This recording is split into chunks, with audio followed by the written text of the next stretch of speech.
కాకి పిల్ల సబ్బు బిళ్ళ అగ్గి పుల్ల కాదేది కవిత కనర్హం అన్నాడు శ్రీశ్రీ. అట్లాగే బట్టల కొట్టు, చెప్పుల కొట్టు, నగల కొట్టు, రొల్లు గోల్డ్ కొట్టు ఇట్లా ఏదైనా సరే కార్పొరేట్ వ్యాపారాలకు అతీతం కాదు.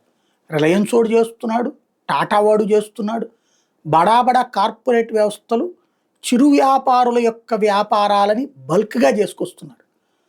అదే సందర్భంలో ఏవైతే డీమార్ట్లు లేకపోతే ఉషోదయాలు ఏవైతే చేస్తుంటే అదే కార్యకలాపాలు వీళ్ళు టేకప్ చేస్తున్నారు. తద్వారా తమ వ్యాపారాల్లో కొత్త మోడల్ తీసుకొస్తున్నారు. ఇప్పుడు టాటా వాళ్ళు సరికొత్త ఆలోచన చేశారు. ఏంటి అంటే ఇప్పుడు ఈ సెల్ ఫోన్ కంపెనీల్లో ఐఫోన్స్ ఉన్నాయి. ఈ ఐఫోన్స్ రిపేర్లు చేసేవాళ్ళు తక్కువ. ఐఫోన్స్కి సంబంధించినటువంటి ప్రాబ్లమ్స్ వస్తే పరిష్కరించే వాళ్ళు లేరు.